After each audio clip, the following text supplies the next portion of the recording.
Trésor Kibandgoula, bonjour. Bonjour. Est-ce que vous êtes surpris par cette rencontre au Qatar? Oui, comme tout le monde, c'était une grande surprise, en tout cas dans la forme, mais pas totalement dans les fonds, parce qu'on sait que Doha a longtemps voulu jouer un rôle dans la médiation entre la RDC et le Rwanda. On se souvient encore d'une tentative en 2023 déjà, mais jusqu'ici, Kinshasa s'y montrait toujours réticent, notamment parce que les Qatar est perçu par les autorités congolaises comme proche de Kigali, notamment avec des investissements au Rwanda et la construction d'un aéroport au Rwanda. Mais au regard des blocages dans les autres formats de médiation, je pense que cette rencontre offre quand même un progrès sur un point essentiel.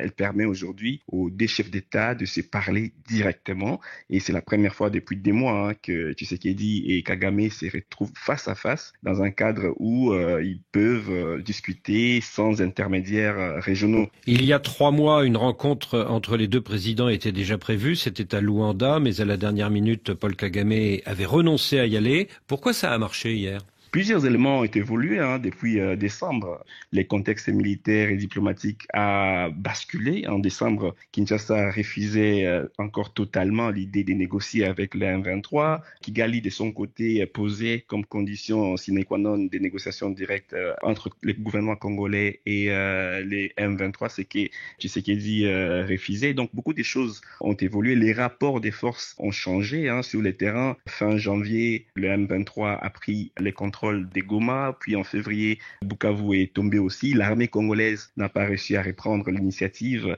et aujourd'hui, le M23 continue à consolider ses positions.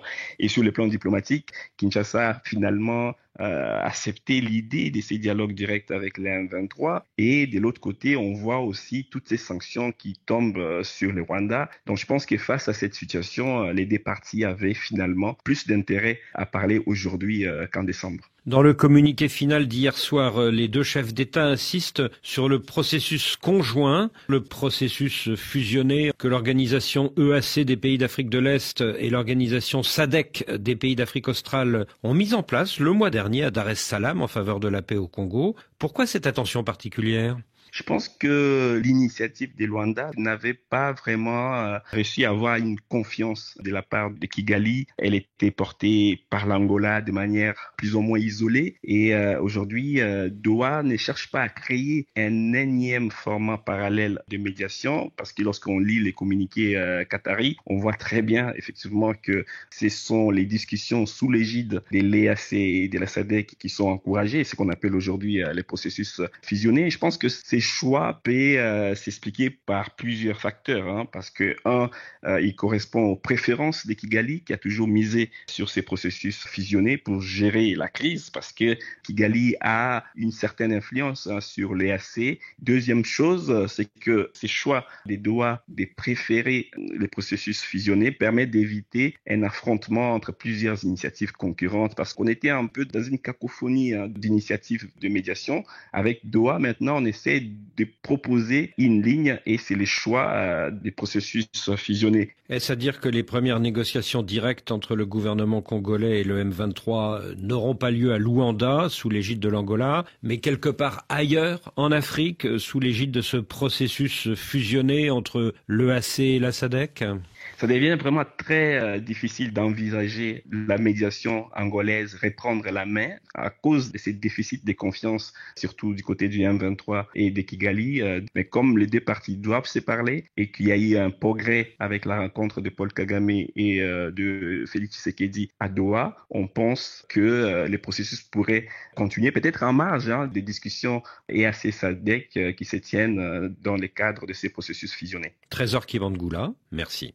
Que s'est-il passé exactement dans les coulisses pour l'organisation de ce tête-à-tête entre Paul Kagame et Félix Tshisekedi ? Très peu d'informations filtrent depuis hier et très peu de réactions également de la classe politique congolaise. La correspondance à Kinshasa d'Aurélie Bazara-Kibangula.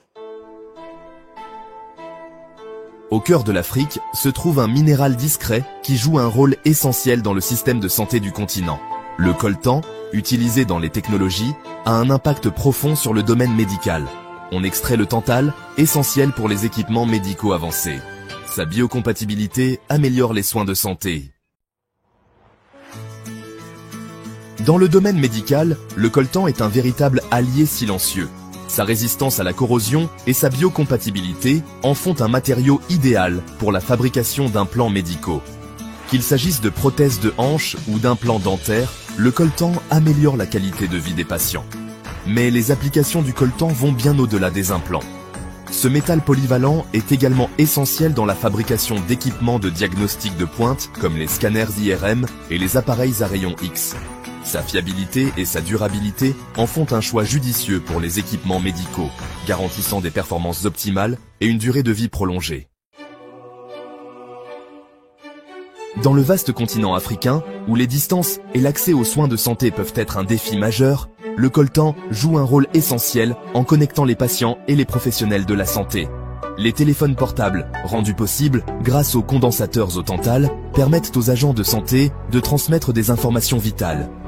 La télémédecine, reposant sur des composants à base de coltan, révolutionne les soins de santé en Afrique.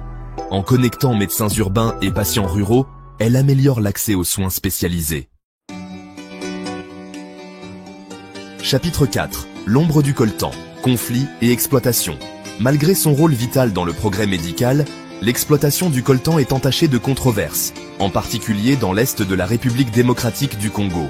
Des années de conflits armés et d'instabilité ont créé un contexte propice à l'exploitation minière illégale et au commerce illicite de coltan.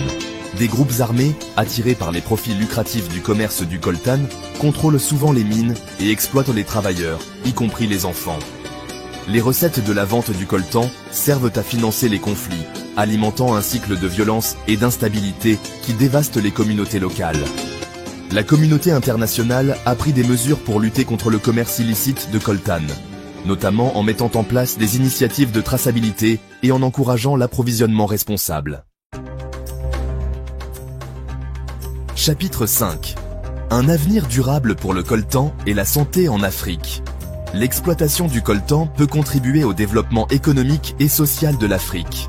En créant des emplois et en générant des revenus, le coltan améliore les conditions de vie locales.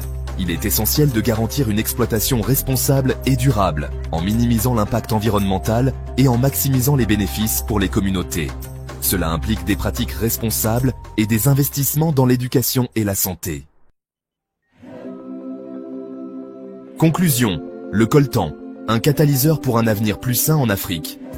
Le coltan a le pouvoir de transformer des vies en Afrique, des salles d'opération aux villages reculés. Il améliore les soins de santé et connecte les communautés.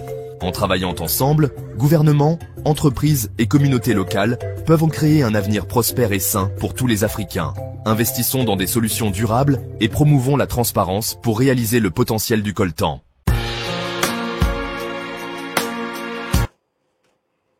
La rencontre des présidents congolais et rwandais au Qatar fait la une des journaux quinois. Un tête-à-tête Tshisekedi-Kagame à Doha, titre le Forum des As. Alors cette rencontre, bien qu'elle ait surpris ici à Kinshasa, n'a provoqué que très peu de réactions dans la classe politique. Si l'opposition politique n'écarte pas l'idée d'un dialogue, elle voudrait que cela se déroule dans un cadre beaucoup plus large. Pour certains opposants que nous avons contactés, les processus de Nairobi et de Luanda, aujourd'hui fusionnés, restent incontournables, tout comme l'initiative des chefs religieux.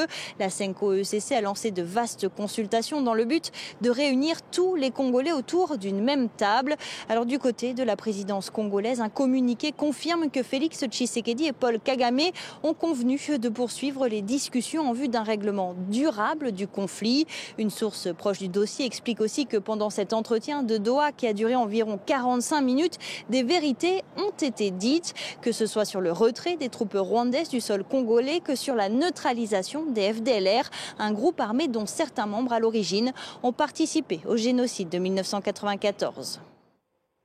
Tous les observateurs ont été surpris par la photo de la rencontre entre le président rwandais Paul Kagame et le président congolais Félix Tshisekedi à Doha en présence de l'émir du Qatar. Pourtant, le Qatar s'intéresse depuis quelques années déjà au conflit entre les deux pays et cherche depuis longtemps à y jouer un rôle. Le décryptage de Khalid Oussi. Déjà, il faut rappeler que le Qatar n'est pas nouveau dans ce dossier. Il a tenté une médiation entre les deux présidents en 2023 et ça a échoué la veille de leur rencontre. Puis le Qatar est revenu à la charge envers le président Lourenço. Mais le président Lourenço a déclaré au Qatar qu'il souhaite que ce conflit africain soit réglé par les Africains. Mais ça n'a pas refroidi les ardeurs de Doha, qui est revenu à la charge au moment où Goma a été pris par le M23. Ensuite, tout s'est accéléré le 11 mars dernier. Pourquoi le 11 mars ? Le 11 mars dernier, c'est le jour où le président Lourenço a rencontré Félix Tshisekedi et à la sortie de leur rencontre, il déclare « On va ouvrir des négociations entre le président Tshisekedi, donc la RD Congo, et le M23, ce qui était la ligne rouge ». Ensuite, le Qatar a accéléré ces négociations dans l'ombre et arriva ce qui est arrivé. Cette photo qui nous a tous surprises, où on voit les deux présidents en face à face et l'émir Al-Thani tout sourire. Les deux parties sont gagnantes. Le Rwanda, parce qu'il y avait des pressions internationales, on l'a vu, il y a eu des sanctions envers le Rwanda, donc ça va donner un peu une bouffée d'oxygène à Paul Kagame.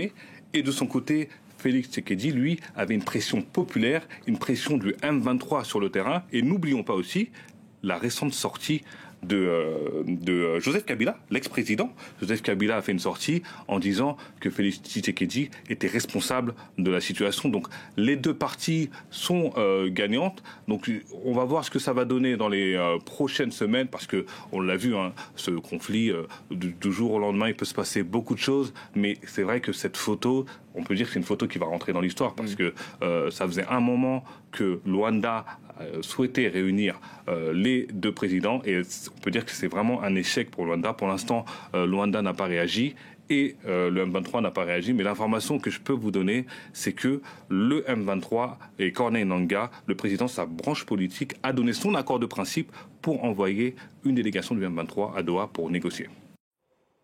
Et les religieux congolais continuent leur médiation pour la paix dans l'est de la RDC. Des représentants de la SENCO et l'ECC étaient à Paris ce mercredi pour rencontrer le chef de l'État Emmanuel Macron. De passage chez nos confrères de RFI, nous avons pu les interroger. Écoutez le révérend Éric Senga au micro d'Aline Botin. Ces conflits, il faut le voir dans toutes ses dimensions. C'est pas simplement un conflit armé, c'est un conflit sociologique, c'est un conflit idéologique, c'est un conflit économique, c'est un conflit géostratégique. Et donc, de ces points de vue, nous estimons qu'il faille privilégier deux dimensions. La première, c'est d'abord de réflexion rationnelle posée sur des causes profondes de ces conflits que nous avons identifiées, entre autres cette question identitaire, les conflits communautaires, la question de la gouvernance et de la sécurité collective, mais aussi la question du vivre ensemble avec le pays voisin. Donc nous sommes dans une approche holistique, c'est comme ça que nous appelons les uns les autres à adhérer à cette initiative. Après cette réflexion scientifique, nous allons maintenant avoir un forum politique avec les acteurs congolais de tous bords pour dégager des options majeures. C'est ce que nous appelons le pacte. Au-delà de cette dimension nationale, nous aurons maintenant la dimension régionale. Il y aura une véritable discussion, un vrai dialogue avec le pays voisin pour qu'on réfléchisse ensemble sur les options du vivre ensemble. Et au-delà de cette dimension régionale, nous devons aussi nous mettre d'accord sur la dimension internationale. Comme vous le savez, je l'ai dit, il y a des questions géostratégiques, la rivalité internationale, les positionnements des pays puissants, mais la question de minerais critiques qu'il y a au Congo reste la clé de voûte pour la solution. Pacifique Mayala, bonsoir. Vous êtes chercheur à l'Institut congolais de recherche sur la politique, la gouvernance et la violence, et Bouteli. Avez-vous été surpris par cette rencontre ? Oui, comme tout le monde, cette nouvelle nous est tombée dessus en grande surprise. Mais disons que d'une certaine façon, ce n'était pas tout à fait inattendu parce que, disons que depuis un temps, Doha a quand même montré sa volonté à jouer un rôle de médiateur dans ce conflit qui oppose le Rwanda au Congo. Est-ce un rôle de médiateur sur le continent ou simplement aussi servir ses intérêts économiques, comme on l'a vu dans le sujet ? Ah oui, peut-être, parce qu'aussi nous savons que la première tentative, c'est plutôt le gouvernement congolais qui s'était montré assez, qui a plus ou moins douté de converger vers Doha, suite à la proximité qui n'est pas à démontrer du Qatar au vu des investissements que ce pays détient du côté rwandais. Mais après, je pense qu'il faut donner une chance à la paix et c'est ce que le président Félix a finalement décidé de faire.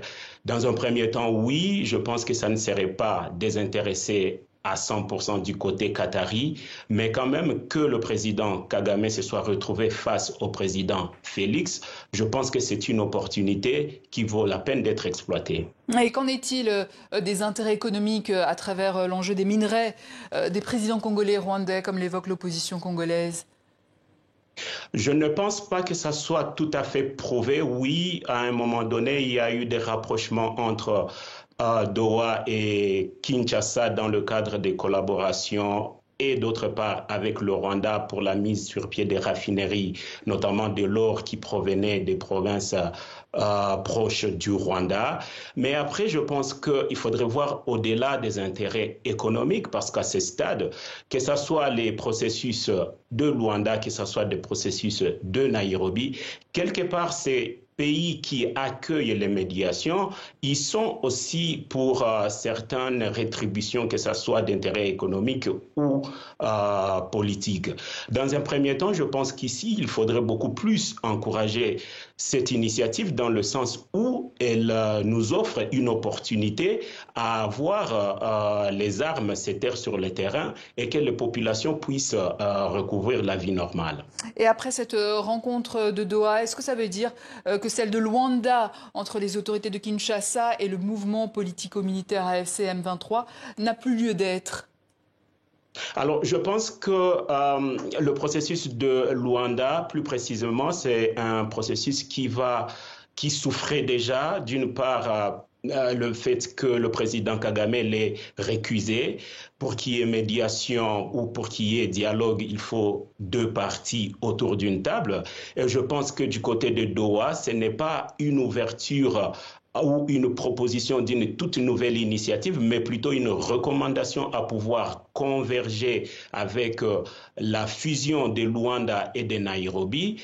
Quoique le Congo pourrait s'estimer pas privilégié au vu des derniers développements avec le départ des troupes de la SADC et le Rwanda qui plus ou moins se retrouve dans une position confortable du côté de Nairobi, je continue d'estimer que on ne va pas partir sur un processus, que ce soit Luanda en particulier ou Nairobi en particulier, mais que Doha nous ouvre une opportunité à pouvoir exploiter cette approche de fusion de ces deux initiatives qui déjà étaient en cours et qui quand même ont à un certain niveau représenté des avancées considérables sur lesquelles on peut bâtir afin de recouvrer la paix. Henri Pacifique Mayala, merci. Je rappelle que vous êtes chercheur à l'Institut congolais de recherche sur la politique, la gouvernance et la violence. Ebouteli. C'est moi qui vous remercie. Le M23 soutenu par le Rwanda a poursuivi son avancée en territoire congolais, malgré l'appel à un cessez-le-feu immédiat lancé par les présidents congolais et rwandais. Mercredi soir, les rebelles ont atteint les abords de la ville de Walikale, selon des habitants cités par Reuters. Des coups de feu ont été entendus près du quartier Niabangi, selon des témoins. Une source militaire indique, sous couvert d'anonymat, que les rebelles affrontaient l'armée et les milices pro-gouvernementales après avoir pris par surprise une position militaire à l'extérieur de la ville. Walikale est situé dans une région riche en minerais tels que l'étain. Il s'agit du point le plus occidental atteint par le M23 cette année, dans son avancée sans précédent. La ville d'environ 15 000 habitants se trouve à environ 125 km au nord-ouest de Goma, la plus grande ville à l'est de la République démocratique du Congo, tombée aux mains des rebelles en janvier. Walikale se situe à moins de 400 km de Kisangani, la quatrième plus grande ville du pays. Et vous savez, il n'y a pas de parti pris pour un président ou pour un régime. C'est un parti pris pour le respect du droit international. Et c'est ça manifestement que M. Kagame a du mal à comprendre, probablement parce que ça sert évidemment ses intérêts et la manière de présenter fallacieusement la situation. Il assimile le volontarisme des pays européens et de la Belgique à une démarche anti-rwandaise, alors que nous sommes d'abord et avant tout pour le droit international, quel que soit l'endroit du territoire mondial où celui-ci est mis à mal. C'est ce qui explique la position de la Belgique au niveau de l'Ukraine, au niveau du Moyen-Orient, mais aussi au niveau de la région des Grands Lacs. Alors, prétendre que c'est parce que nous serions mal à l'aise vis-à-vis de notre passé colonial est purement fallacieux. C'est un écran de fumée, finalement, qui sert de prétexte pour peut-être ne pas prendre part au dialogue de Luanda qui aurait dû se tenir et auquel le M23 a décidé finalement de ne pas participer. Et on voit que les exactions sur le terrain se poursuivent. On est très loin d'un cessez-le-feu. Et donc, je pense qu'on ne doit pas se tromper ni d'argumentation, ni sur les faits.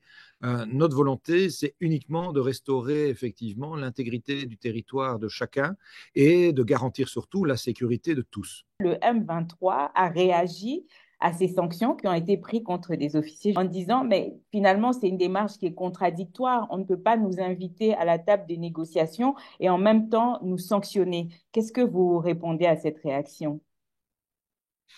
Que c'est là aussi un prétexte, puisque les sanctions qui ont été décidées par l'Europe sont ciblées sur un nombre restreint de personnes essentiellement. Et si les déplacements sur le territoire ou dans l'espace aérien sont interdits au niveau européen, ça n'est pas le cas hors du continent européen. Et donc, ça n'empêchait nullement les représentants du M23, s'ils en avaient eu réellement la volonté, de se rendre effectivement à Luanda pour participer à ces négociations. Et donc, c'est là où on se demande si finalement la prise de sanctions par l'Union européenne, après, je le rappelle, que ça a déjà été le cas par les Nations Unies qui ont dénoncé la situation, les États-Unis ont pris des sanctions, le Royaume-Uni également. Et donc, quand vous avez autant d'acteurs de la scène internationale qui dénoncent vos agissements, il faut peut-être alors se dire que le problème est réellement dans le comportement qui est le vôtre et pas parce que tous ces autres pays auraient décidé de se coaliser pour vous embêter. Donc, je crois qu'il faut être lucide sur les faits et faire en sorte alors que chacun prenne sa part dans le dialogue national et régional qui doivent pouvoir se nouer, puisqu'on le sait, il n'y aura de toute manière pas de solution militaire à ce conflit, il faut qu'il y ait une solution diplomatique. Alors, les différents acteurs sur place aussi impliqués dans ce conflit parlent beaucoup d'une solution à l'africaine, alors que vous, en vous entendant, vous parlez d'une implication au niveau international. On entend beaucoup, de plus en plus, African problems, African solution. Qu'est-ce que vous répondez à ça ? Ah ben, vous savez, dans l'absolu, on ne demanderait pas mieux qu'on puisse trouver les conditions d'une solution à l'initiative des différents responsables et États africains, bien entendu. Notre volonté, ce n'est certainement pas de s'y substituer. Et d'ailleurs, il n'y a pas aujourd'hui, à ma connaissance, de processus de médiation entamé par un pays qui ne serait pas africain. Donc, on est dans un schéma où on respecte pleinement les prérogatives aussi des pays amis, des pays proches de la communauté africaine pour trouver une solution. Mais hors du continent africain, plusieurs nations qui sont sensibles aux enjeux des droits de l'homme, du droit humanitaire et du respect des lois internationales, et c'est le cas de la Belgique, s'émeuvent de ce qu'ils constatent et donc il est légitime qu'ils réagissent en souhaitant, à travers les sanctions, faire pression sur le régime rwandais qui insidieusement, par le biais du M23, perturbe effectivement tout l'est du Congo et crée une zone de conflit et de tension qui n'est pas acceptable ni en raison du fait qu'elle viole l'intégrité territoriale, ni même pour la stabilité de l'ensemble de la sous-région des Grands Lacs. Et donc, c'est vraiment un élément qui nous préoccupe, mais on ne demande pas mieux qu'il puisse y avoir une issue favorable, pacifique, rapide, grâce à l'intervention, évidemment, des acteurs africains eux-mêmes. La toute dernière question, Monsieur le Ministre. Quel est le sort aujourd'hui du MOU qui a été signé entre l'Union européenne et le Rwanda ? Vous en avez des nouvelles? Qu'est-ce que vous pouvez nous en dire? L'honnêteté m'impose de vous dire que sur la question du MOU sur les matières premières critiques, il n'y a pas une unanimité de vue du côté européen. La Commission européenne reste assez réfractaires à l'idée de le suspendre. Nous-mêmes et d'autres pays considérons que c'est juste du bon sens de le suspendre, puisqu'on doute des capacités de vouloir le faire respecter, parce que ça imposerait une traçabilité évidemment des minerais qui auraient tendance à révéler alors leur provenance, et probablement que ça ne ferait pas les affaires du Rwanda pour une partie significative de ces minerais. Donc on a des craintes quant à sa capacité opérationnelle. Et de surcroît, la personne qui est le sparring partner sur cette question du MOMU pour les Européens fait partie des personnes soumises aux sanctions. Et donc, on a le sentiment que de facto, ça entraîne une suspension de ce MOU, mais ça fait partie probablement des éléments qu'il faudra préciser dans les semaines qui viennent. Je vois des frères et des sœurs qui remercient l'Allemagne, qui remercient la Belgique, qui remercient le Royaume-Uni, le Canada, d'avoir annoncé qu'ils arrêteraient leur coopération avec Kigali et leur aide au Rwanda. Je me dis que la naïveté et l'amnésie sont très dangereuses et que l'émotion directe n'a pas sa place dans les affaires internationales et la géopolitique. C'est évidemment l'émotion et l'humanité qui nous font nous lever, mais elles ne doivent pas être dissociées de la réflexion. Celui qui n'est pas capable de se battre et de résister dans un environnement hostile finira par disparaître. Les peuples qui ne sont pas capables de s'adapter à leur environnement et qui ne comprennent pas à quel moment il faut commencer à s'organiser, à résister et à se battre, finiront probablement tous par disparaître. Particulièrement ceux qui, comme nous, Congolais, se trouvent sur des espaces géographiques stratégiques parce que possédant un fort potentiel énergétique et économique. Pendant que certains travaillent à notre disparition en nous distrayant depuis 30 ans avec de la diplomatie. Nous, qu'est-ce que nous faisons ?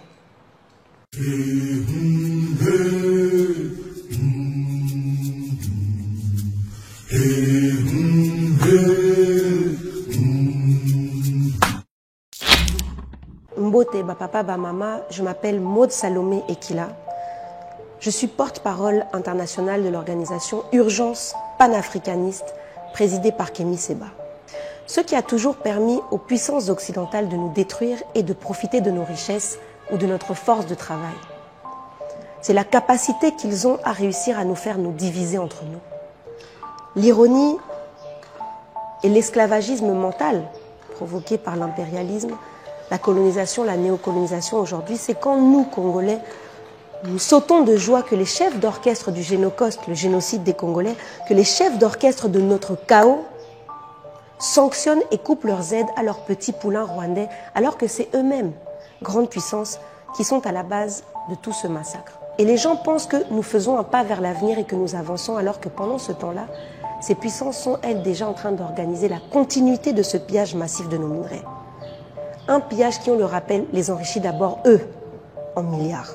Si vous enlevez le Rwanda, l'Ouganda et le Kenya de la course, soyez assurés que nous aurons d'autres bourreaux et un autre système d'acheminement de nos minerais qui sera rapidement mis en place. D'ailleurs, je rappelle quelque chose à ceux qui ont confiance en la diplomatie, que lorsqu'en 2010, Obama fait voter au Congrès américain une loi réformant le secteur financier, censée réguler, entre autres, la traçabilité des minerais congolais. Au même moment, se matérialisait une société frauduleuse qui s'appelle Itski, qui a été lancée au Congo principalement par un certain David Bensoussan, un homme d'affaires anglais, qui a été d'ailleurs surnommé au Rwanda le roi du trading de Kigali. Le service proposé par la compagnie Itski, c'est de garantir la traçabilité des minerais congolais et de les labelliser éthiques. C'est-à-dire qu'en recevant la labellisation de Itski, des compagnies comme Apple, Microsoft et d'autres compagnies avaient à présent la possibilité de justifier d'une utilisation éthique des minerais congolais présents dans leurs produits. Puisque Itski certifiait que ces minerais auraient été extraits sans utiliser des enfants, dans des mines qui sont officielles, où sont employés des Congolais correctement payés, avec un respect des heures de travail, avec le paiement régulier des taxes qui sont imposées par la loi sur le secteur minier congolais. Vous imaginez le niveau d'arnaque auquel nous devons faire face. Donc cette loi, votée probablement sous pression de l'opinion publique, là vous voyez encore l'importance cruciale de la société civile, a simplement fait naître une arnaque alternative qui réglait le problème à la base pour la réputation des multinationales qui avaient désormais trouvé leur caution pour continuer à exploiter sauvagement et de façon anarchique les minerais du secteur 3T au Congo. Les 3T, on rappelle, c'est l'étain, la cassitérite, le tungstène, wolframite et le tantal, le coltan.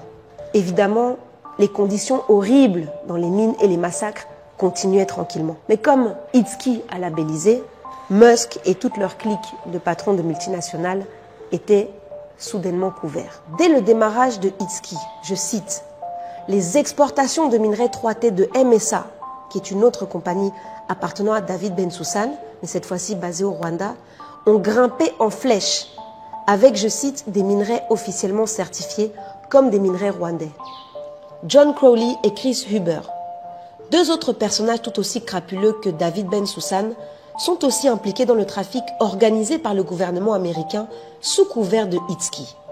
John Crowley est particulièrement proche des autorités congolaises des deux derniers régimes qui lui ont permis de faire perdurer cette entreprise criminelle, et Chris Huber a d'ailleurs été poursuivi en Suisse pour des accusations de crimes contre l'humanité dans l'est du Congo. Voyez donc ici comment, en partant de la diplomatie, les USA ont réussi à créer toute une entreprise frauduleuse pour protéger ces multinationales sous couvert d'une loi censée protéger les citoyens. Pour cela, évidemment, les États-Unis ont pu s'asseoir sur le contrôle qu'ils ont sur les chefs d'État africains, congolais, rwandais et ougandais. Tout ceci rend d'autant plus scandaleux la proposition récente de Félix Tshisekedi, faite à Washington, de vouloir brader les minerais du Congo en échange d'une protection militaire. Donc, Félix Tshisekedi propose aux Américains qui financent le génocide des Congolais perpétré pour voler nos minerais, de leur refiler ces minerais gratuitement pour qu'ils nous protègent des Rwandais qui nous attaquent sur le terrain, alors que ceux-ci reçoivent leur capacité militaire par ces mêmes États-Unis. Dans une prochaine émission, je reviendrai sur les trafics qui entourent la compagnie Itzki et l'exploitation illicite des minerais en RDC, en démontrant également le lien direct de proportionnalité entre les périodes d'augmentation des violences et des actes de génocide contre les Congolais dans certaines zones riches en minerais stratégiques, avec les périodes d'augmentation de la présence rwandaise, la démultiplication des comptoirs rwandais dans la région et l'augmentation des exportations de minerais présentés comme rwandais. Mais un autre point avant de finir sur Itzki, c'est qu'en plus d'être lié au réseau israélien, grand ami de Paul Kagame, David Bensoussan s'est régulièrement vanté dans sa vie d'avoir fondé cette compagnie avec le Rwandais James Kabarebe. Le même James Kabarebe, là, le criminel de guerre qui a été chef d'état-major de l'armée rwandaise entre 2002 et 2010, avant d'être nommé ministre de la Défense au Rwanda, mais le même James Kabarebe aussi qui fut chef d'état-major de l'armée congolaise en 1997 et en 1998. Vous imaginez que nous avons donc normalisé le fait qu'une personne de nationalité rwandaise, gardant sa nationalité rwandaise, a pu être chef d'état-major des armées de deux pays différents. Depuis cette époque, nous ne nous étonnerons donc pas que notre armée soit infiltrée jusqu'à l'os, sans parler des programmes de désarmement, démobilisation et réinsertion qui ont évidemment davantage gangréné nos services de sécurité stratégiques. James Kabarebe s'est vu sanctionné tout récemment par Washington. Ses avoirs ont été gelés et il ne peut plus voyager aux États-Unis pour motif de son soutien au M23. Mais c'est quelle sombre blague ironique encore de la part des États-Unis qui, dès les années 80, ont formé militairement, organisé stratégiquement et financé toute la mise en place du FPR en Ouganda, en maîtrisant évidemment très bien l'objectif final de toute cette entreprise de long terme, de balkaniser le Congo et de faire main basse sur nos ressources. Alors, laissons l'émotion et ayons de la retenue quand nous applaudissons ces sanctions. Restons bien concentrés, nous Congolais, nous Africains. Parce que quand des sanctions tombent sur des Africains, quand la très partiale justice internationale target un Africain, qu'il soit un monstre sanguinaire comme James Kabarebe ou une personne qui subit injustement comme Gbagbo, il y a toujours un agenda derrière. Un agenda qui sert évidemment les intérêts de certaines nations, on sait déjà lesquelles, et qui cache une forêt de vérité qu'on cherche à tout prix à garder loin des yeux de l'opinion publique. À noter que certains énergumènes, certains Africains, même quand ils ont face à leurs yeux des tonnes de vérité, trouvent encore l'illogisme de défendre l'indéfendable et l'horreur. Et ici, je fais évidemment une dédicace aux talibans et à leurs alliés, les coulonnants en cravate de notre gouvernement. J'envoie également une dédicace ici aux fanatiques du sanguinaire Joseph Kabila, qui se sont nouvellement donné rendez-vous sous mes postes ces derniers jours se joignant ainsi à tous les éléments de l'armée numérique de lobotomisés et de pseudo-chercheurs de Paul Kagame qui semblent avoir été programmés comme des robots dans lesquels on a intégré un logiciel propagandiste du FPR et du M23. Voilà donc que nous sommes heureux que le pays du génocidaire Léopold II et le pays de la sanguinaire famille royale anglaise responsable du génocide des Mau Mau, des Noirs d'Afrique du Sud ou encore des Zimbabwéens, que l'Allemagne, qui a commis le premier génocide du XXe siècle en faisant massacrer dans les camps de ses colonies en Namibie les peuples Herero et Nama, que le Canada, l'un des pays qui possède le plus de compagnies exploitant illégalement les minerais au Congo, voilà que nous sommes maintenant heureux que ces pays-là sanctionnent le Rwanda. Personnellement, je ferai péter le meilleur jus de bissap ananas cannelle de mon frère Joey King lorsque nous serons cette puissance dissuasive qui pourra sanctionner ces Occidentaux à l'origine de la disparition de la plus grande majorité des peuples du monde. Je me réjouirai lorsqu'ils seront mis hors d'état de nuire, qu'ils auront retiré leurs sales pattes blanches de nos minerais et qu'ils ne se sentiront plus à l'aise de venir organiser le chaos chez nous de peur qu'on leur envoie l'artillerie lourde jusqu'à chez eux. Parce que même si ça ne nous plaît pas, particulièrement pour le cas de l'Afrique aujourd'hui, le monde ne fonctionne que par les luttes de pouvoir. Une lutte de pouvoir qui s'impose par la force militaire, pas avec de la diplomatie et de l'exploitation déguisée en coopération. Tant que nous ne serons pas une force dissuasive, nous ne nous retrouverons que dans des phases de pseudo-paix éphémère et illusoire. Parce que même lorsque nous sommes dans des périodes de guerre de basse intensité au Congo, nous sommes toujours en guerre. Pendant aucune des 18 années de règne de l'oppresseur Joseph Kabila, la RDC n'aura été en paix. De la même façon que pendant aucune de 6 années de gouvernance catastrophique, remplie de détournements de fonds publics et de répression de Tshisekedi, nous n'avons connu la paix. Jamais depuis 30 ans, nous n'avons connu la paix au Congo. Grâce à la traîtrise de ce genre de monstres à la tête de nos États africains, les Occidentaux ont réussi à nous faire applaudir des Blancs qui sanctionnent des Noirs, des Blancs qui sanctionnent des Africains. Et cette image-là, symboliquement, elle est très sale. Un autre point, Kagame et Museveni ne sont pas le peuple rwandais, tout comme Tshisekedi, et avant lui, Kabila fils ne sont pas le peuple congolais. Or, c'est pour les peuples que nous nous battons et que nous devons continuer à nous battre. Pourquoi est-ce qu'on devrait être un peuple qui se contente de miettes? Pourquoi est-ce qu'on devrait être un peuple qui se contente de petits instants de paix illusoire pendant que la violente misère sociale est en train de nous ronger? Pendant que le génocide et les massacres sont en train de nous frapper. Nous avons pris l'habitude de nous contenter de ce qu'ils acceptaient de nous donner alors que nous avons tout pour que nos populations vivent dans le bien-être et dans la dignité. Et ce, même avec les règles du jeu qui sont imposées par la politique internationale et les luttes de pouvoir actuelles. Si c'est avec nos ressources qu'ils fabriquent leurs armes, nouons des partenariats stratégiques avec d'autres Africains et faisons nos armes. Devenons ceux chez qui l'on n'ose pas mettre le pied pour piller. Si nous avons l'intelligence de fonctionner tous ensemble, avec d'autres pays africains, ce sont des choses que nous pouvons réaliser. Je vous rappelle d'ailleurs que le valeureux président Ibrahim Traoré a pris plusieurs fois la parole concernant la crise congolaise. Et de plus en plus, comprennent les enjeux en RDC et condamnent aujourd'hui le régime rwandais, traître des Africains. Tant qu'on ne va pas couper la tête de ce système pour imposer nos règles, nous serons des esclaves. Et ce système-là va perdurer. Kagame et Museveni doivent être jugés. Mais Obama, Louis Michel, Biden, les patrons des multinationales de l'industrie de l'armement, de Banro, de Tesla, de Glencore, les Dan Gettler et compagnie, doivent aussi être jugés. Pendant que les uns sont des petits joueurs, les autres sont les cerveaux et les maîtres du jeu.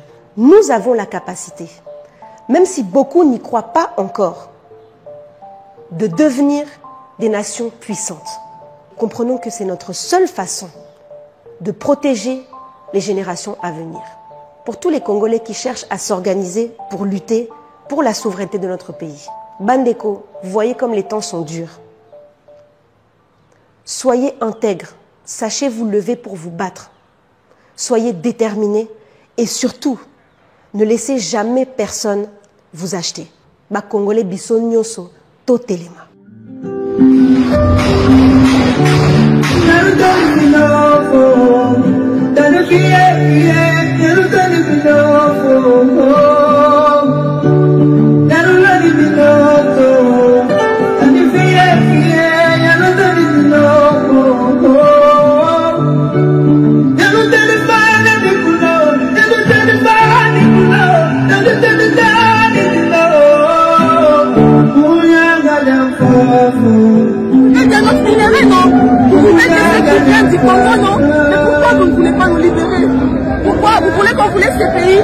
jour, Wallahi, on ne vous laissera pas ce pays, la patrie ou la mort.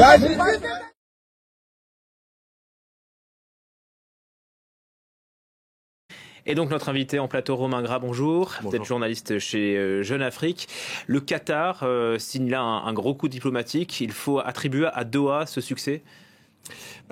Je dirais que le timing de la rencontre est peut-être surprenant, mais l'implication du Qatar l'est beaucoup moins. Il faut se souvenir qu'il y a 2 ans, en janvier 2023, Doha avait déjà essayé de réunir les deux présidents. Un sommet avait été prévu et il avait été annulé à la dernière minute. Et entre-temps, Doha a continué à manifester peut-être plus discrètement sa disponibilité à s'investir dans une médiation entre les deux présidents.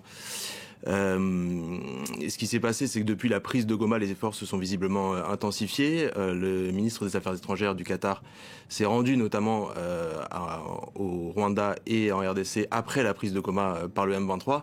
Et tout s'est un peu accéléré ces derniers jours jusqu'à cette rencontre un peu surprenante au regard du timing, parce qu'au même moment, il devait y avoir une rencontre entre les autorités congolaises et les rebelles du M23. Et l'absence hier à Doha du M23, est-ce qu'elle ne pose pas de problème ? Elle pose problème au sens où elle hypothèque peut-être un peu les chances de la médiation pilotée par João Lourenço d'aboutir un jour à un résultat concret. Les autorités angolaises ont annoncé le 11 mars cette rencontre entre les autorités congolaises et les rebelles du M23, alors même que les autorités congolaises n'avaient pas encore communiqué dessus et continuaient à faire de ce rendez-vous une forme de ligne rouge. Elles avaient finalement accepté de rencontrer les rebelles à Luanda, mais ces derniers ont parce qu'elles étaient sous pression, les autorités congolaises. Pourquoi ce revirement aussi ? Le contexte a beaucoup changé depuis le mois de décembre dernier et la rencontre avortée entre le président Tshisekedi et le président Kagame. Les rebelles du M23 ont énormément progressé sur le terrain. Ils ont pris Goma, ils ont pris Bukavu. Le contexte diplomatique a aussi beaucoup évolué. Il y a eu un regain de pression sur le Rwanda avec des sanctions économiques et individuelles qui ont été prononcées par plusieurs pays.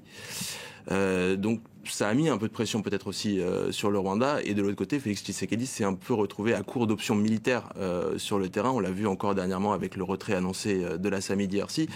Donc ce changement a peut-être aussi mis en place des conditions plus favorables pour que les autorités congolaises acceptent de négocier avec le M23. Alors regardons les termes du communiqué qui est sorti après cette rencontre. Les chefs d'État ont réaffirmé l'engagement de toutes les parties en faveur d'un cessez-le-feu immédiat et inconditionnel.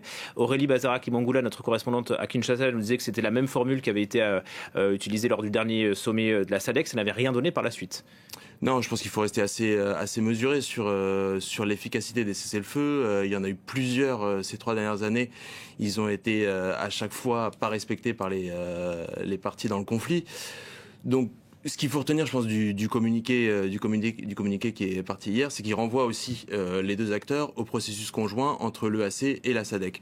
Il y a eu une réunion des ministres des Affaires étrangères des deux organisations régionales qui s'est tenue lundi à Harare et qui a mis en place une nouvelle feuille de route, sauf qu'aujourd'hui il y a une forme de cacophonie dans les processus de médiation. Ce processus conjoint semble désormais destiné à prendre le relais d'une certaine manière de celui piloté par l'Angola, qui bénéficiait peut-être d'un peu de crispation, notamment du côté de Kigali. Sauf qu'aujourd'hui, c'est toujours difficile de comprendre sur quelle base on peut réellement obtenir des avancées au-delà d'un cessez-le-feu. D'ailleurs, le M23 ne figure pas du tout dans le communiqué.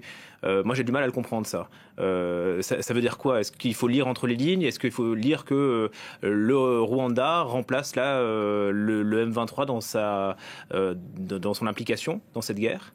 Dans le communiqué de l'EAC et de la SADC, vous voulez dire ? Non, le communiqué qui est paru hier entre Tshisekedi et Kagame. Le M23 ne figure pas du tout dans ce communiqué. Le M23 ne figure pas du tout dans ce communiqué et c'est d'une certaine manière un moyen pour le président Kagame d'obtenir aussi de se poser en interlocuteur direct de Félix Tshisekedi, mais c'est aussi pour Félix Tshisekedi qui ne voulait pas se retrouver directement avec le M23 à la table du M23, j'allais dire quelque chose d'assez arrangeant pour lui, parce que ça lui évite de commencer ses négociations aussi par ce qui était prévu à l'origine à Luanda, c'est-à-dire une rencontre entre les autorités congolaises et le M23, et de s'adresser à celui que lui considère comme l'interlocuteur principal dans ce dossier, c'est-à-dire Paul Kagame. dont les troupes soutiennent le M23 sur le terrain. Et la participation de Kagame, est-ce qu'elle ne pose pas une question sur est-ce qu'il n'est pas en train de concéder sa responsabilité, lui qui nie toute implication aux côtés du M23 ? Je pense qu'il faut différencier aussi les deux processus. Il y a la rencontre qui a eu lieu hier à Doha, et puis il y a ensuite le processus qui est mis en place aujourd'hui entre l'EAC et la SADC. Et dans ce processus, on revient toujours sur les mêmes... on ne mentionne toujours pas d'ailleurs le rôle du Rwanda dans ces processus, mais on revient toujours sur les mêmes demandes, c'est-à-dire celle de gérer à la fois la question des FDLR, la question de la sécurisation des zones que le M23 contrôle, sans jamais vraiment demander un retrait à court terme de ces troupes, ce qui est ce que Kinshasa réclame depuis plusieurs mois. Le M23 qui avait donc annulé à la dernière minute sa participation aux négociations à Luanda, la raison de ce revirement, ce sont les sanctions imposées par l'Union européenne contre différents chefs militaires et d'ailleurs des militaires aussi rwandais. En quoi est-ce lié ? Je pense que du côté du M23, ces sanctions au départ, il faut quand même rappeler qu'elles étaient au départ censé être adopté à la fin du mois de février dans une séquence où plusieurs autres pays avaient pris des sanctions similaires contre le Rwanda. Elles ont été décalées à l'origine sur la base du veto d'un des pays membres, le Luxembourg, qui ne voulait pas à l'époque perturber les processus régionaux, sauf qu'aujourd'hui elles ont été approuvées à la veille d'une rencontre décisive entre les autorités congolaises et le M23. Et ça c'est plutôt surprenant. Le timing est assez surprenant et derrière ça a donné en quelque sorte au M23 un prétexte pour ne pas venir à Luanda et ne pas donner l'impression, je pense, de leur côté qu'ils négociaient sous une forme de contrainte alors qu'ils ont l'avantage sur le terrain militaire. Alors justement, je crois que vous étiez sur le terrain il y a quelques temps dans l'est de la RDC, à Goma. Est-ce que vous pouvez nous donner des éléments sur l'avancée du M23 ? Aujourd'hui, ils ont pris Goma, Bukavu. Ils avancent aussi dans la région du Nord Kivu ? Ils avancent dans la région du Nord Kivu, ils avancent dans la région du Sud Kivu. Il y a aujourd'hui 3 fronts dans l'est de la RDC. Il y a un front au nord qui est un peu bouché d'une certaine manière par le renforcement des troupes rwandaises en territoire de Lubero, qui est un territoire où les rebelles du M23 sont présents. Il y a le front de l'Ouest qui a connu des avancées récemment. Le M23 a progressé vers Walikale, qui est le chef-lieu du territoire éponyme, qui est le plus grand territoire du Nord Kivu et qui est un peu une étape clé vers l'une des plus grandes villes de l'Est du Congo, qui est Kisangani. Et vous avez le front au sud, où après la prise de Bukavu et de son aéroport à Kavumu, les rebelles ont continué à progresser. On a un temps cru qu'ils allaient progresser rapidement vers Uvira, qui est une menace directe pour le Burundi. Ils ont, semble-t-il, pris une route plus vers l'intérieur du territoire, mais ils ne cachent pas leur ambition aujourd'hui d'atteindre d'autres provinces plus stratégiques comme le Katanga, et notamment Kalemi, qui est en province du Tanganyika, ce qui serait pour le coup un véritable tournant dans le conflit. Et comment est-ce qu'ils gèrent autant de territoires ? C'est difficile à dire aujourd'hui. Je pense que le fait que le front est aussi stagné, ça peut aussi être apparenté à une pause opérationnelle de leur part. Ça peut leur laisser aussi le temps de structurer un peu leurs différentes emprises. Aujourd'hui, à Goma, par exemple, ça leur a pris plusieurs jours avant de sécuriser vraiment l'intérieur de la ville. La situation à Bukavu semble un peu plus délicate encore qu'elle ne l'a été à Goma. Donc il y a aussi une question logistique que les rebelles tentent, je pense, de gérer avant de pouvoir réellement progresser au-delà des positions qu'ils occupent aujourd'hui. Merci infiniment Romain Grade de nous avoir éclairé sur ce qui est en train de se passer dans l'Est de la République démocratique du Congo. Et on vous lit dans Jeune Afrique. Merci. Quelle leçon l'Afrique, qui a toujours été sous influence des grandes puissances occidentales, doit-elle en tirer aujourd'hui ? Face au grand chamboulement géostratégique, où les amis d'hier se déchirent pendant que les irréconciliables adversaires se réconcilient, quelle doit être la position de l'Afrique ? N'est-ce pas une formidable opportunité pour elle ?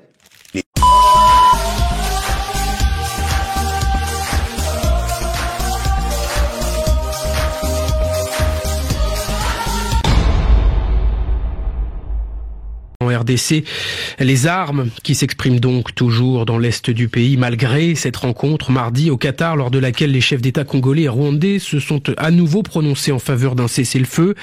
Mais cette trêve, désormais, Il faut en dessiner les contours conformément aux efforts diplomatiques menés également par la SADC et l'EAC, les communautés d'Afrique australe et d'Afrique de l'Est. Alors maintenant, quelles sont les prochaines étapes?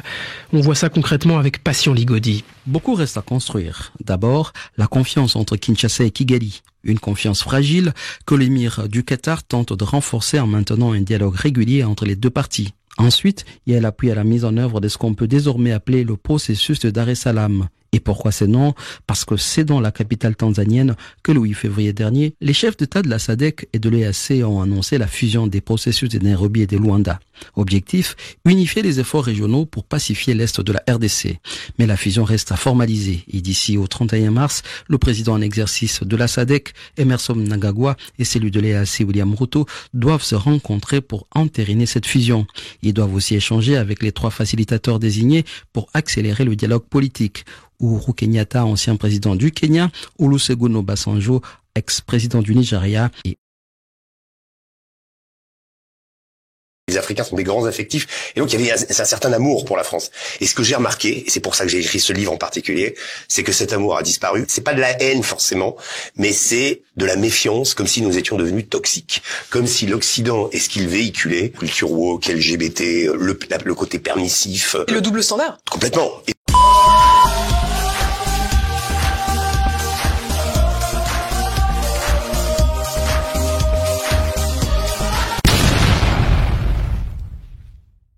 Fidèle à son approche transactionnelle, Donald Trump va-t-il proposer un deal aux Congolais, un accès aux minerais contre une aide à la sécurité? Rien n'est fait concrètement, mais les États-Unis sont ouverts à la discussion. C'est ce qu'a fait savoir le département d'État. Bonjour Aurélie Bazaraki-Bangula, quels sont les échos à Kinshasa? Eh bien, écoutez, selon les déclarations du département d'État américain faites à plusieurs médias, les États-Unis se sont dit prêts à discuter avec la RDC d'un partenariat sur les minerais rares congolais. Alors, pour contextualiser, il faut le rappeler, la République démocratique du Congo possède les plus grandes réserves mondiales de cobalt, un métal prisé utilisé dans la fabrication de batteries des véhicules électriques. Et le pays possède également d'importantes réserves de lithium et de cuivre. Alors, les discussions entre les États-Unis et la RDC, vous l'aviez dit, au sujet de ces minerais sont encore à un niveau exploratoire, mais d'après ces médias, les États-Unis et la République démocratique. Mais d'après ces médias, Kinshasa a pris contact avec Washington pour proposer un accord en échange d'une aide à la sécurité. Alors les autorités congolaises, n'ont pour le moment pas donné plus de détails sur la teneur de ces discussions. Mais selon certains spécialistes, le président Félix Tshisekedi entend renforcer sa coopération avec les États-Unis et un President of the Democratic Republic of the Congo. Mr. President, thank you for being here. I want to start with this. The Trump administration is interested in securing exclusive mineral deals with countries rich in rare earth minerals. We saw that obviously recently with Ukraine. Can you talk about the discussions for a deal with your country? Très bien, merci. Thank you very much. Good evening to you. We are looking for partnerships, and we have established partnerships with many other countries, and we think the United States of America, given its role and influence around the world, is an important partner to have. And we are very happy to see that with the Trump administration, things are moving a lot faster on both sides. Untapped deposits are worth an estimated $24 trillion. What would you need to happen to move forward with that relationship?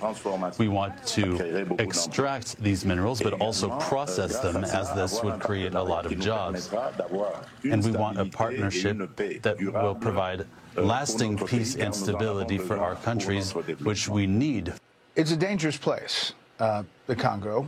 How would a U.S. company guarantee safety on the ground?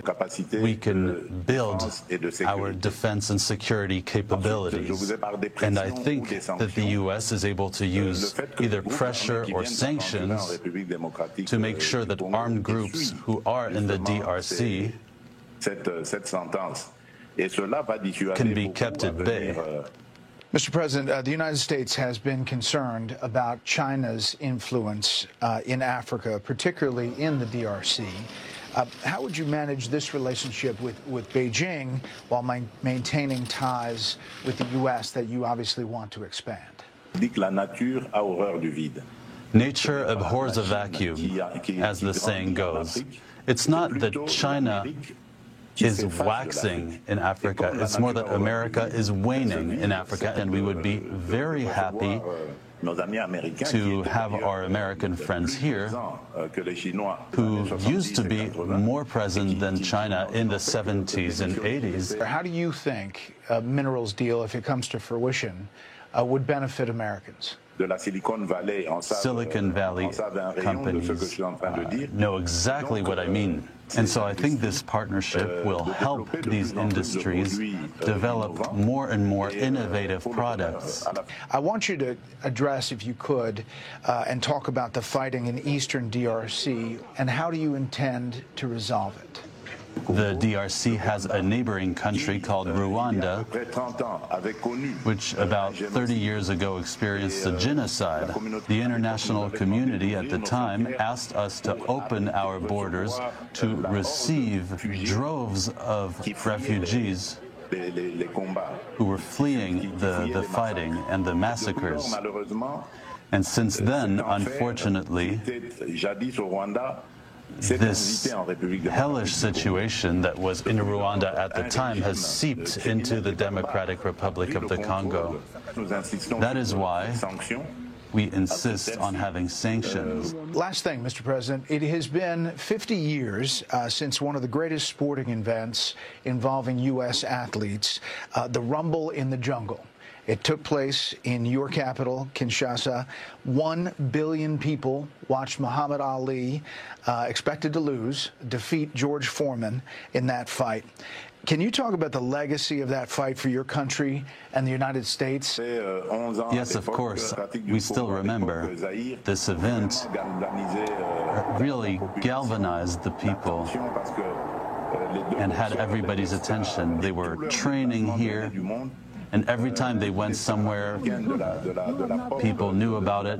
So we really experienced a boom thanks to that, this historic fight that really put our country on the map. We really have a lot to give. And all we ask is really for an opportunity to live in peace. Well, Mr. President, we appreciate the time, and we look forward to following all news out of the Congo and the DRC, and we'll follow this relationship with you and the U.S. Thank you very much, sir. Merci, Mr. Bayer. Thank you very much, Mr. Bayer. Thank you. L'objectif officiel est de reprendre le pouvoir au Rwanda. Mais sur le terrain, ils commettent des crimes contre les populations civiles, en particulier contre les Tutsis Banyamulenge de l'Est du Zaïre. Le Rwanda commence alors à accuser le régime de Mobutu de protéger les génocidaires Hutus. La nouvelle armée rwandaise, l'armée patriotique rwandaise APR, dominée par les Tutsis, commence à armer les Tutsis Banyamulenge de l'Est du pays. Kigali, sous prétexte de vouloir protéger ses frontières contre les Hutus du FDLR, envoie des soldats dans l'Est du Congo. Tout cela crée déjà un véritable climat de guerre dans cette région. D'un autre côté, les États-Unis qui ont besoin non seulement d'uranium, mais aussi de cobalt et de coltan, veulent un dirigeant plus malléable au Congo.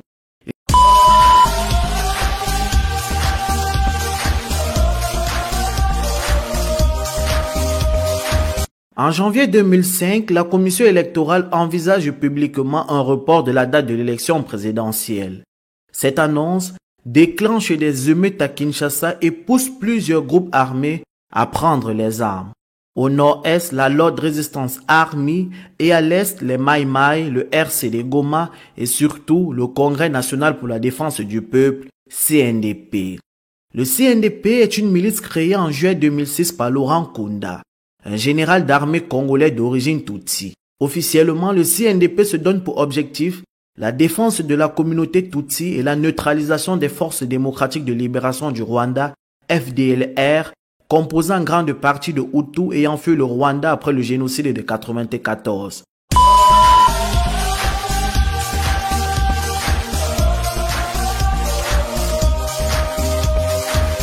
C'est par le biais d'un communiqué que le Rwanda a annoncé la rupture de ses liens diplomatiques avec la Belgique.